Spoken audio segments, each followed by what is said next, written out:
good morning, guys. It's Monday morning. We've got a little glitch with the pre-cam, I think. I think everything else is working great. Blake's running around like a madman.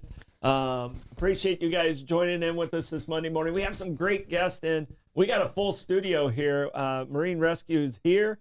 Hopefully nothing happens out on the beach today. Now the pre-show cam works now? No, it's not working at all. It's still down. No. It started to work inside there? It started to work inside there again. There you go. That's how it works. It's Monday. Yep, it's indeed. Monday. This is what we expect on Monday. But we have a great show for you today. We're going to do a quick story, but of course we want to thank our wonderful people at Bozard Ford, and we are in the Bozard Ford studio. We have since 1949, Bozard Ford Lincoln has been more than just a dealership. It's a local legacy built on trust, family values, and commitment to doing things the right way. Proudly serving St. Augustine and beyond for over 75 years. Bozard offers award-winning service, unbeatable selection, and state-of-the-art facility with 91 climate control service bays, a quick lane for no appointment needed maintenance, and even Ford's Garage restaurant on site. Try the Jiffy Burger there. Recognized with the Triple Crown Award and President's Awards, Bozard Ford Lincoln is where hometown service meets national excellence.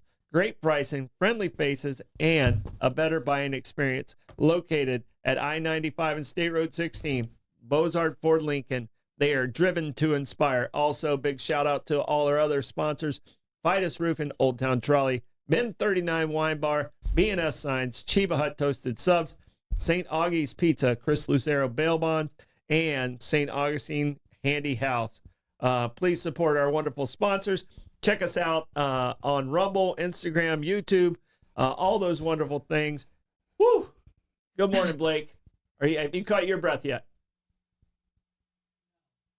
Okay. I think there's a microphone in there you can talk into, too. Yes, there's a microphone I can talk into. Oh, here, I'm trying to plug this back in so I can get the fancy light, even though it's not showing up on camera. Oh, because it's important to you. And yet we still, as the director-producer, you have not mastered those microphones yet. All right, buddy. Great job Friday night on the football game, by the way. Thank you. You did an excellent job. St. Augustine whooped. I think that's the kindest word I can use. Yes. The Black Panthers. Yes. And just dominated them the entire game. Indeed, but although I definitely will say though, there definitely was a lot of people from Palatka in the comments and on Facebook, so we need to show up a little bit better in the comments. Yeah. So us locals here need to come into the comments, and they weren't like bashing on St. Augustine; they're bashing on their own coaching staff. So. Yeah, that'll do it. They're like, remember when we were good? Yeah. I mean, when you lose 41-0, though, you can't really do a whole lot. So, no, but it was very interesting that our comments were dominated by Palatka. All right, it is time for question of the day. I know you guys studied all weekend for this question.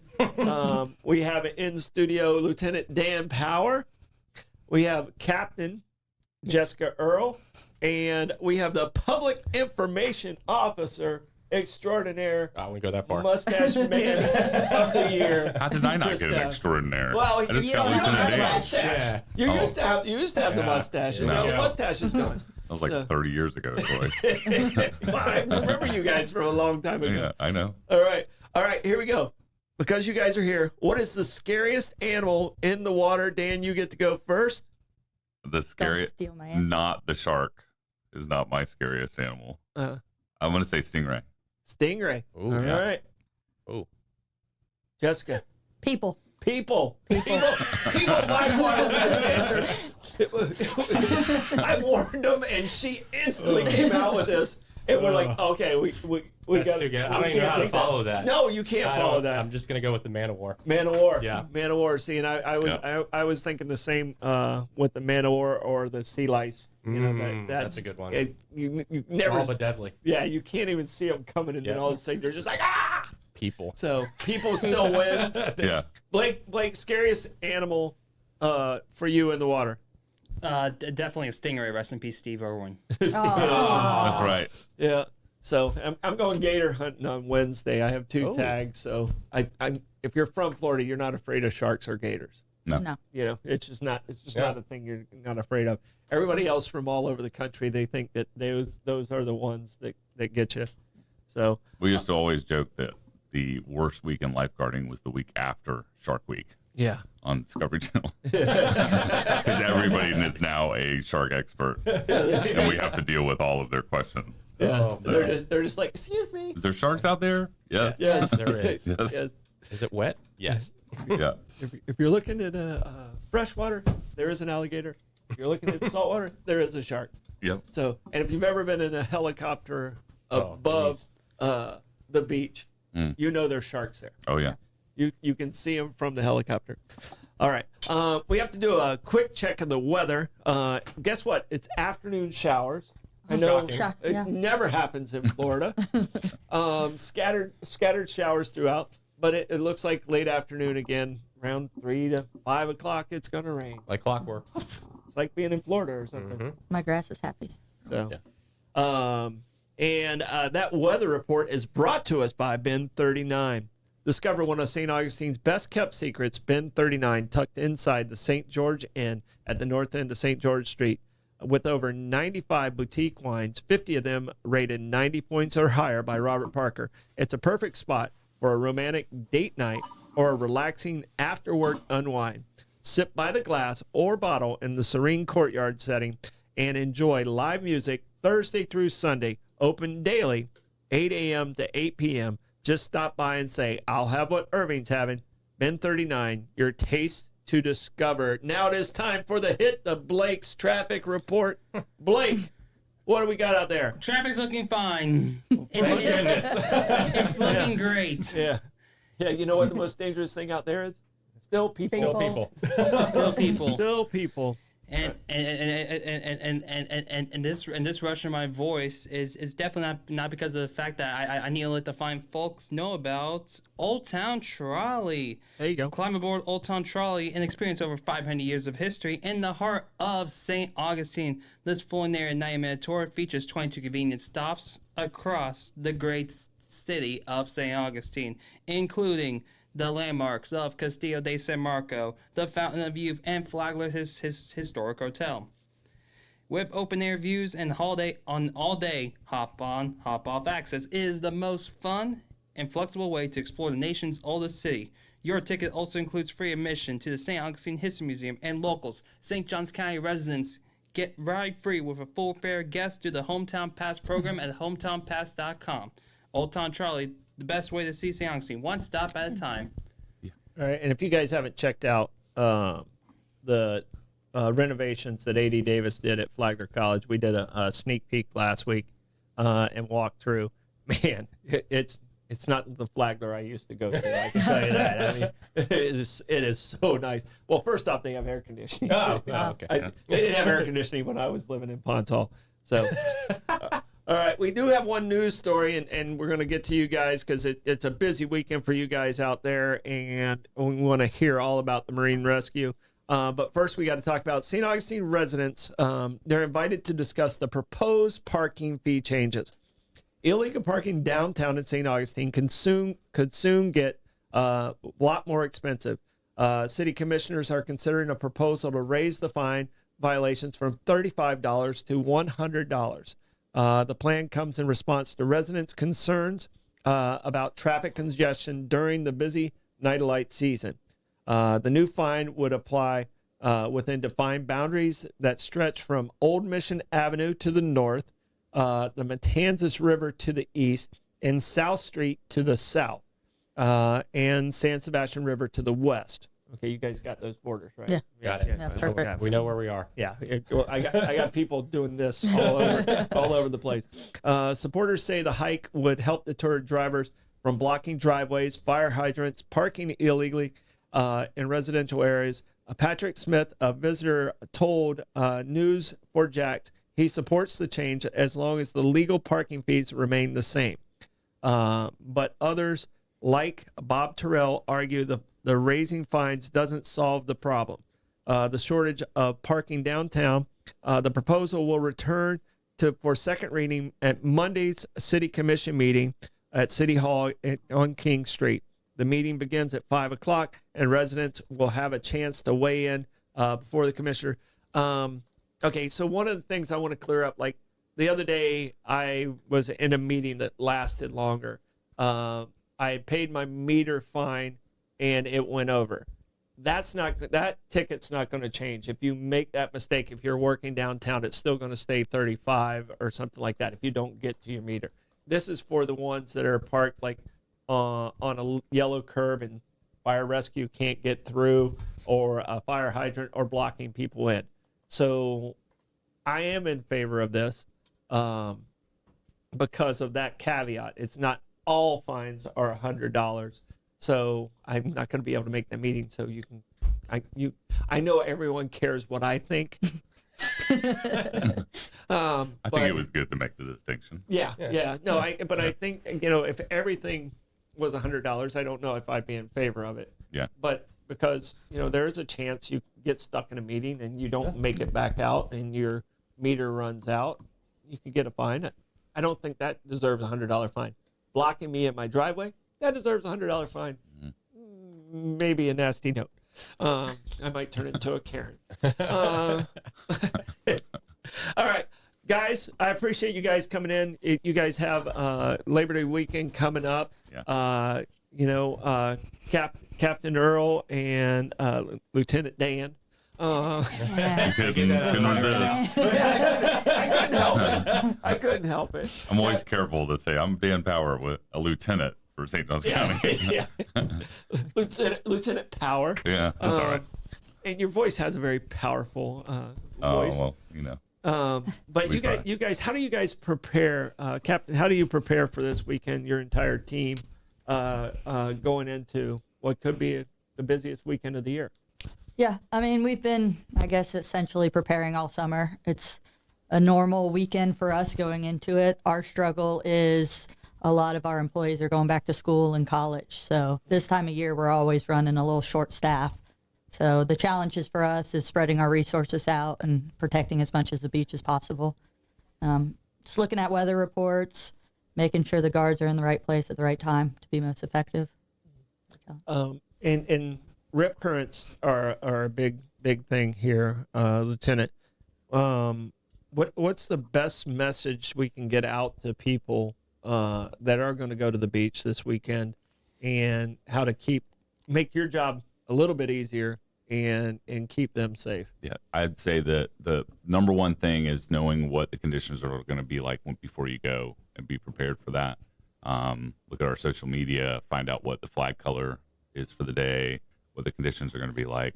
And as always, as we said in lifeguarding, is always swim near a lifeguard. Be near that tower so that the guards can go in and assist if needed. And also, too, when you go down there and you're near a lifeguard stand, you can ask them, hey, is there any big rip currents in the area, or that kind of thing. And then, obviously, if you're out in the water and you happen to go swimming not near a lifeguard, and you didn't look at the conditions for the day, you didn't do any of the things that we asked you to do. The biggest thing is remain calm, don't panic, float. Use your flotation if you have it, and swim to the side, one side or the other, and get out of it. Yeah.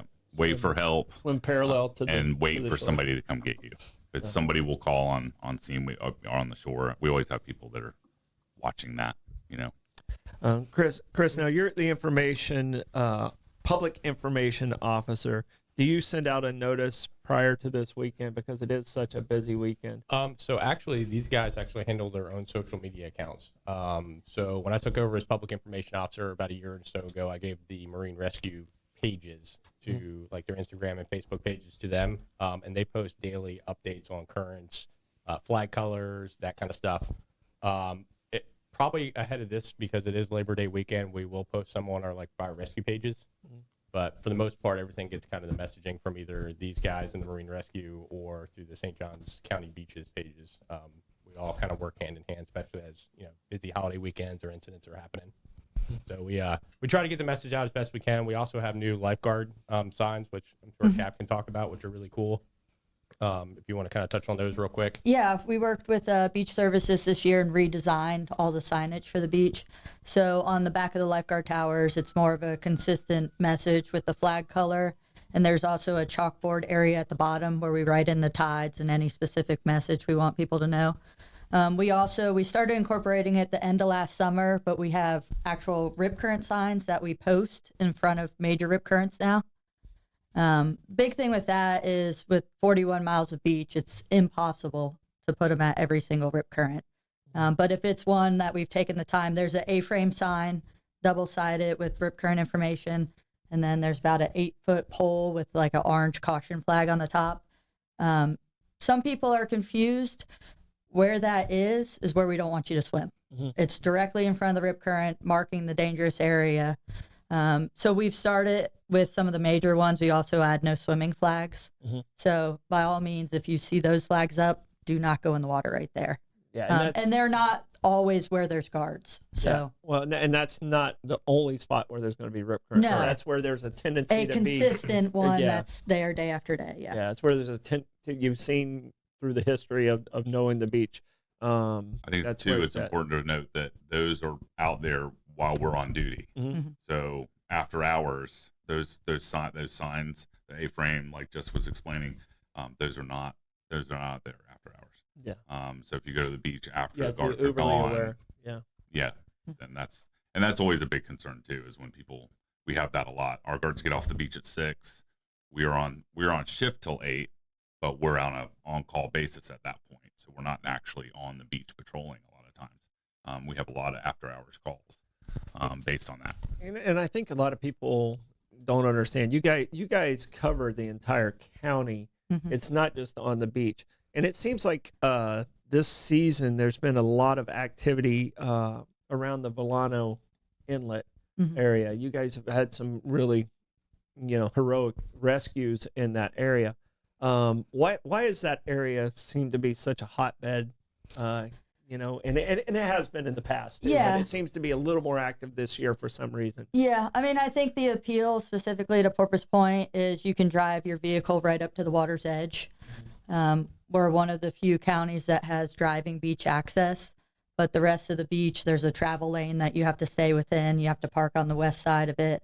Porpoise Point, you can pull right down. People fish. You can also launch and land watercraft from there. And people don't, I think, realize that it's an active inlet. So on top of all the other hazards, the tidal change causes a lot of our problems. So that rescue the other night was somebody trying to swim across the inlet, wanted to go for a sunset swim, make it over to the state park, and obviously the tide was going out. Next thing they knew, they were 3/4 of a mile offshore. So, yeah. So he was intentionally trying to make it across. Yes. Oh, yes. Okay. Yeah, which is kind of a common occurrence. It looks really short distance, so a lot of people try it. Luckily, most of the time it's during the day when we're actively there and we catch them before they get too far off. But like Dan said, once we go off shift, it can be quite a bit of time before somebody sees them. So. And you guys have, I know you have the jet skis or the Sea-Doos, and you have a marine rescue, but you also handle the river, pretty much any place where there's water. Yeah. 215 square miles. Inland square. I can never say it right. Inland bodies of water. 13 square miles of inland waterways. Yes. Yes. Okay. A lot of water. The river there, coastal. Yeah. Yeah. I always have, even when I'm teaching it, when we're doing the classes, like I have a hard time saying that part. Yeah, we respond to every water-related emergency within St. Johns County. And that's us as Marine Rescue, but also it's important to remember too that our fire stations also have Marine Rescue training. So they're there to go with us, and we all go to the call together. So we have strategically placed rescue boats or jet skis at different stations around out on the river, along the the seaboard, that kind of thing. So we can all respond to that. Yep. Now, you two and I go way back. I mean, I consider you guys the OGs of marine rescue. Everybody hear that? Yeah, they are I can vouch. They are the OG. What brought you into, and this is for both of you because you're going to have separate answers, Jessica, you've always been an amazing athlete. Dan, you've been an amazing athlete. The physicality of being a lifeguard. Long time. Remember, he's an OG. Yeah. It was when I was an athlete. So that shows how long back we're talking about here. All right. But the physicality, what really drew you to Marine rescue over other occupations? Because, I mean, Yeah. you I mean, guys- I think for me personally, I grew up being a competitive surfer. So I was just looking for a way to continue some sort of profession involved in the water. I started lifeguarding. I took the class when I was 15, started working when I was 16, never left. I love enjoying the physical component with the mental aspect, keeping up with the medical, managing people. We get to work where people come on vacation. So down on the beach every day, staying in the water. I try to get in the water every day. It doesn't always happen. I get pulled out for a lot of meetings these days. But yeah, just combining the physical.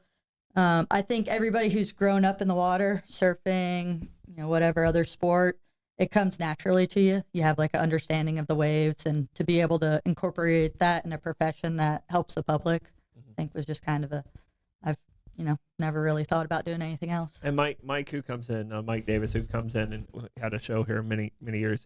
I always kid him. I know when he hasn't had his aqua therapy. Yeah. Get He- grumpy. when he hasn't had Like his coffee in the morning. his proper board meeting, which is on the surfboard. Yeah.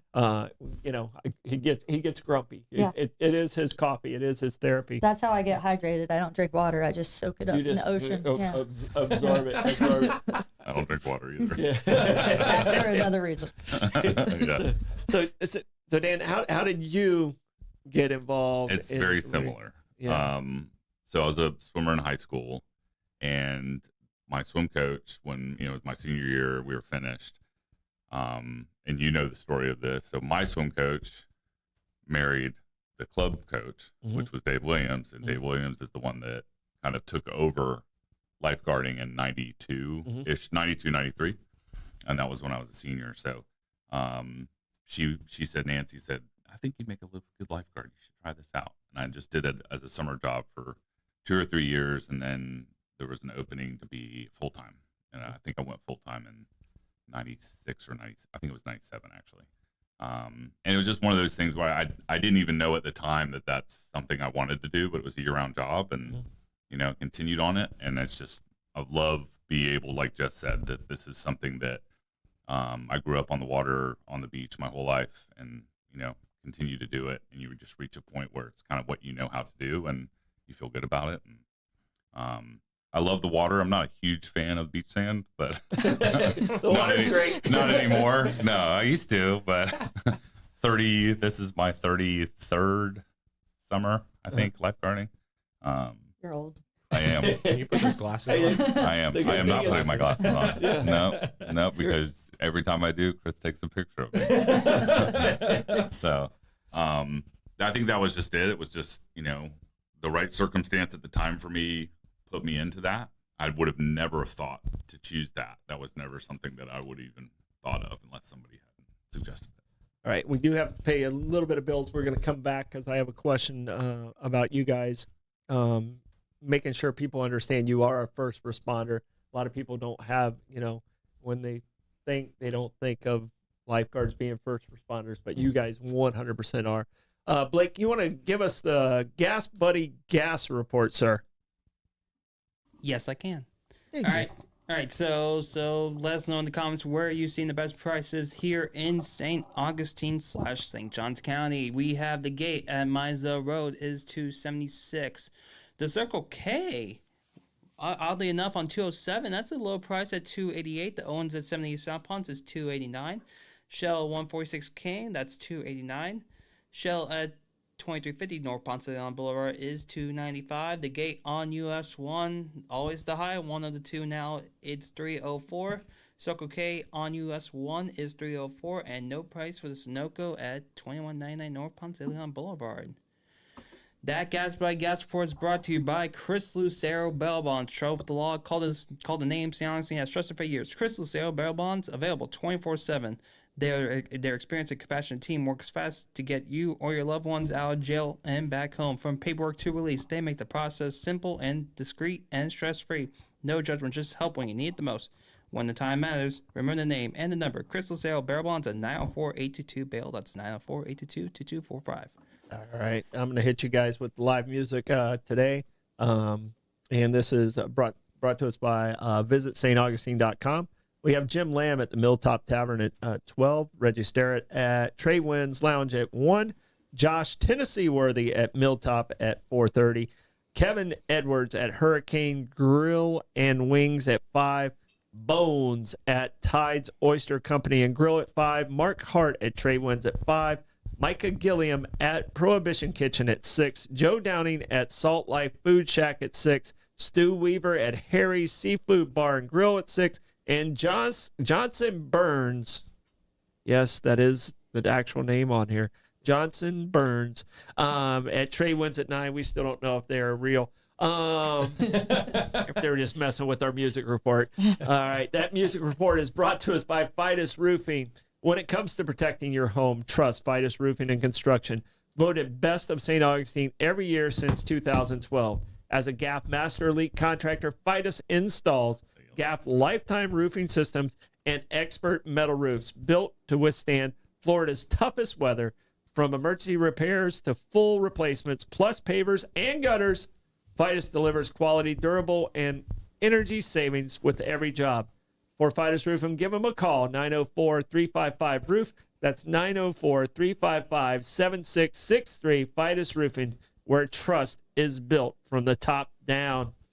All right. Okay, back to you guys.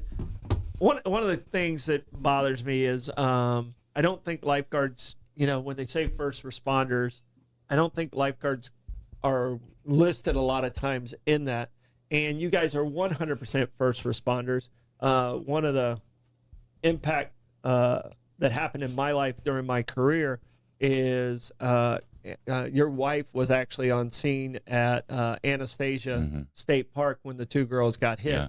I was with Coach Tom in the car, and we were like the second car there. And if you don't believe lifeguards are first responders, you guys have another thing coming. You guys see everything out there. You see car accidents, and all of that. How do you guys handle? We talked a lot about last time when you guys were in, with the mental aspect of that. How do you handle that? Is that therapy of being in the water help that calming, or is it? Because it's a little different, but it's still a lot of that same trauma hits you guys that I don't think a lot of people see. Yeah, I mean, anything that happens anywhere else in the county can happen on the beach. So we have car accidents, we have cars driving into the water, we have boat fires, we have drownings, obviously. And the big thing is a lot of our new guards, this is their first experience into this world. So they all go through a 96-hour course, and they're emergency medical responders. Most of our drivers are EMTs, and then half of our full-time people are paramedics as well. So we're fully integrated. We're part of the fire department, so they have access to the mental health that's available to the rest of fire rescue with like elbow tree. But I think just talking to them, letting them know that their feelings are valid if there's a major call. But yeah, it's definitely something that can leave a lasting impact. Especially drowning calls are not the most fun to be on by any means, but I think a lot of people don't realize that some of these kids, we have a bunch of 18-year-olds. Our oldest guard is 74, I believe now. So we have a wide range of life experiences out there, but just talking to them, mental health used to be kind of a taboo subject to talk about. Same for us, but just, working out. We do, if there's a major incident, we have like an after incident debriefing. We talk to them, make sure everybody knows that they did a good job on the call, talk through anything they want to talk through. Now you guys have a lot of interaction with the public, probably more so than a lot of other jobs. And when I was at Parks and Rec, it's when you guys made the transition to go to fire rescue, which was by far, I think, the best move then and still now, where you guys are home right now.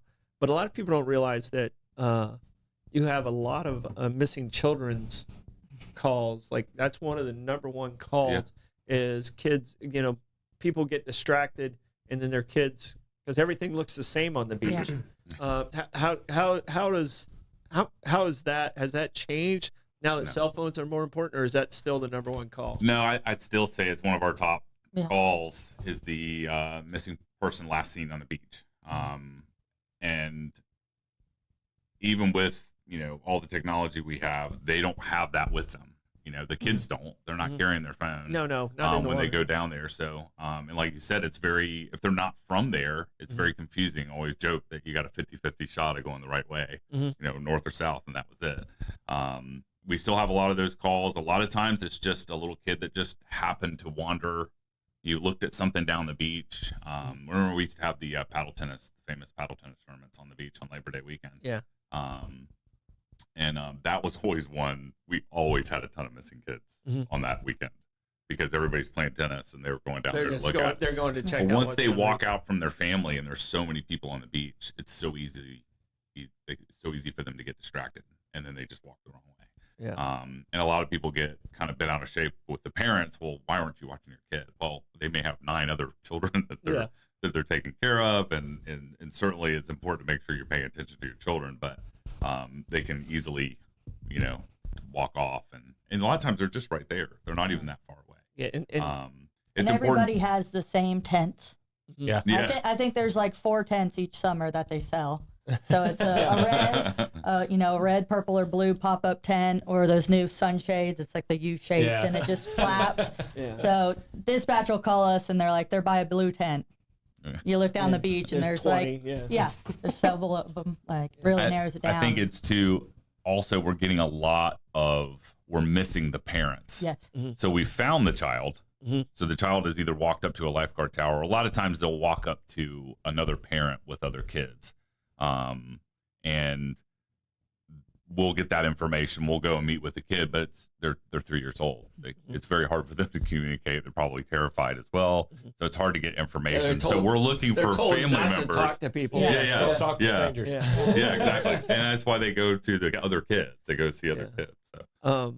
And what the drift, and a lot of people that come from out of state and are here, the drift in the water, I'm assuming that's a factor too. Like even with the older kids where they're like, oh, now they look up and they're like, okay, where the heck am I?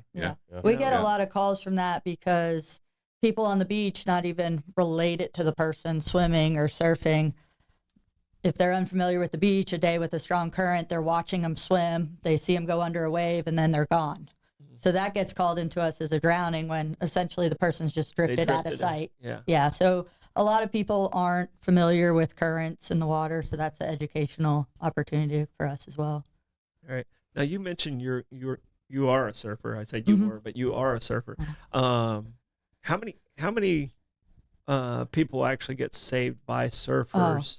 Like percentage wise, by surfers? Because it happens so much. There's probably hundreds that we don't even hear about because it's not a big deal to them.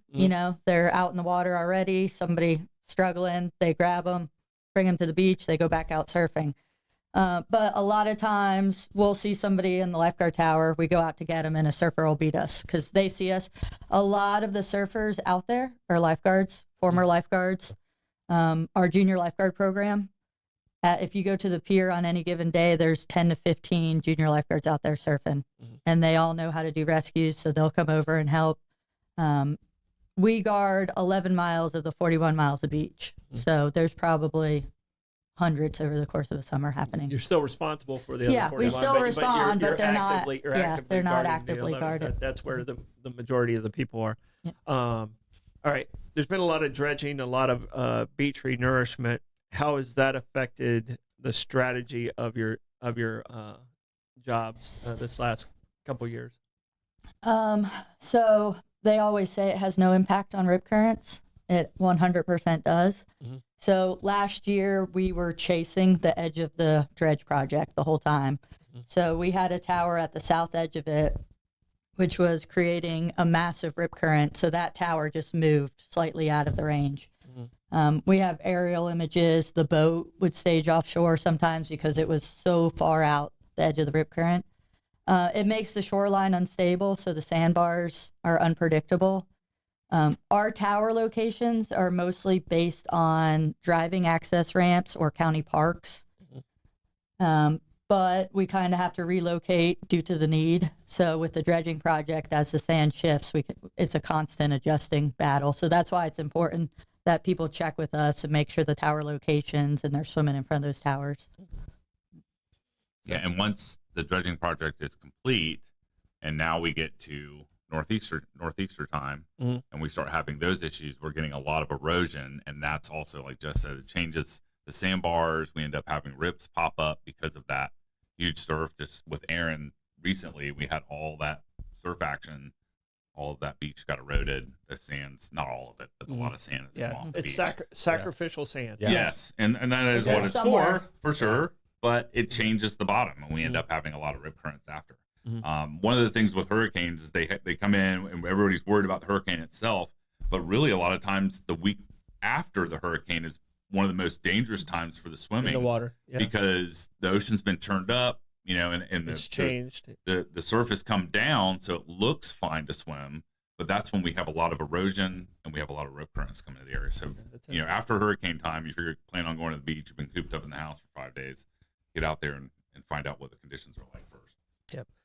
Now I'm gonna admit something I don't think I've ever admitted to any of our Marine rescue. I actually started as a lifeguard and a swimming instructor in DeLand, but I cheated on my test. Uh-oh. All right, and here's how I cheated.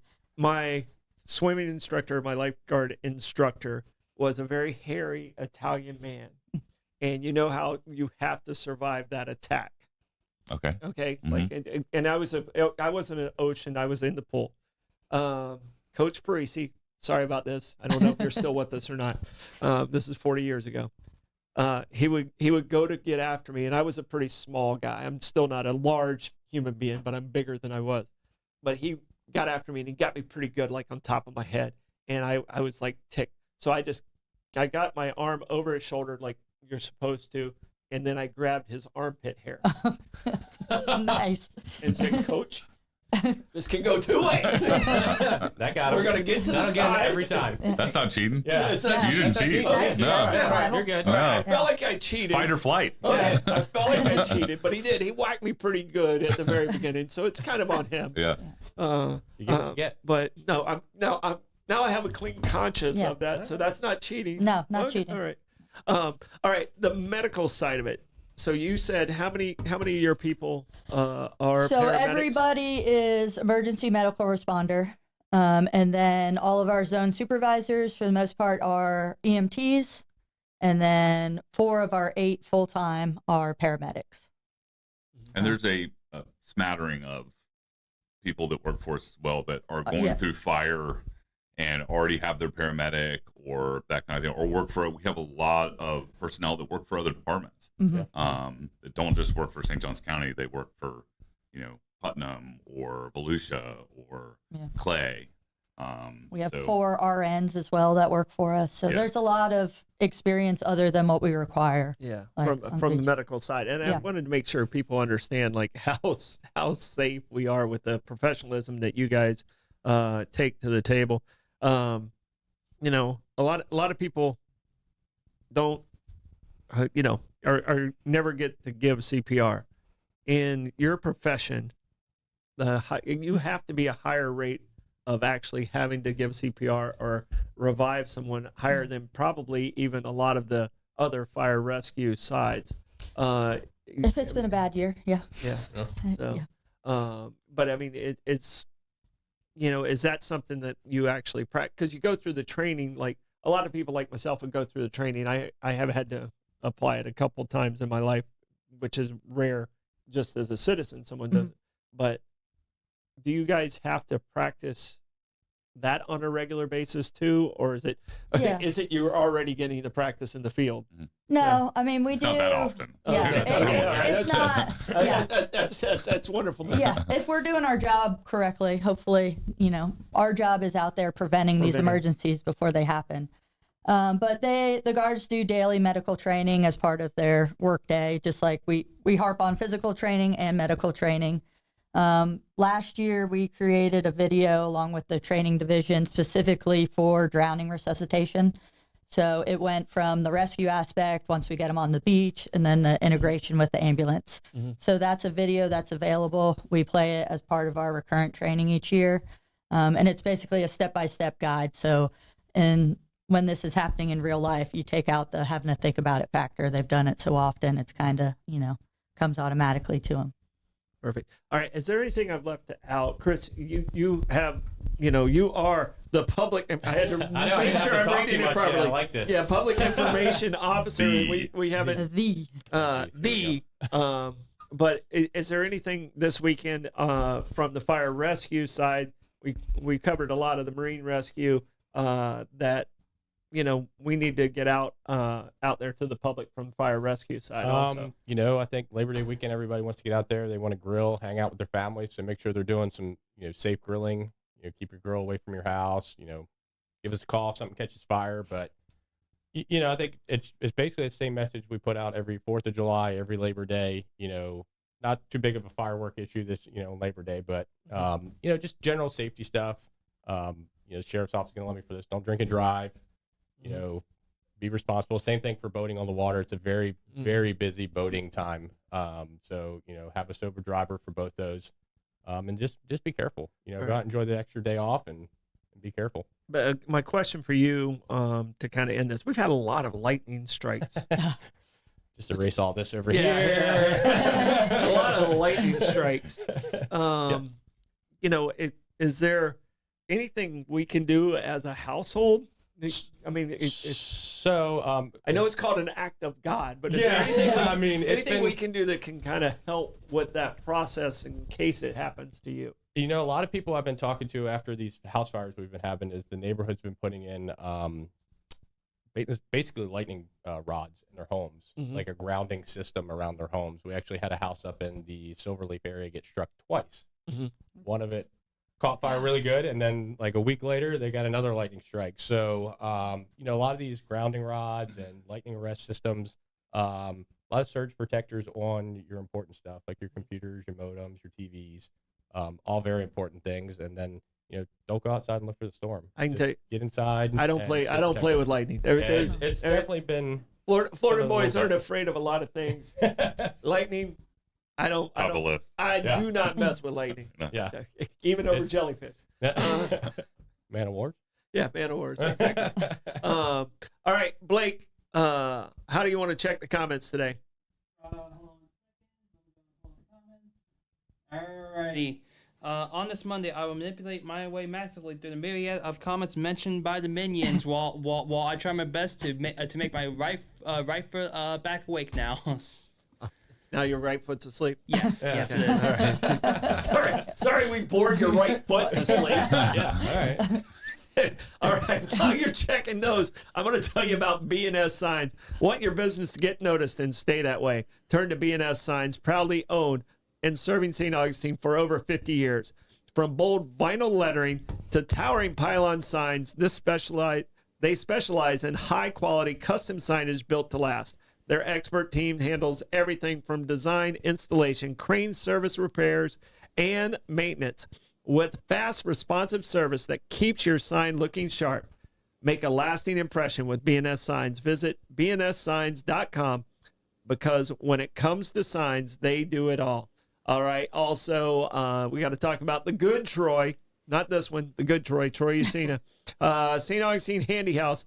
Need a custom prefab portable building that's built to last? Come to St. Augustine Handy House, proudly owned by Troy Usina Enterprise and serving St. Augustine community since 1988. They've been at that same place since 1988.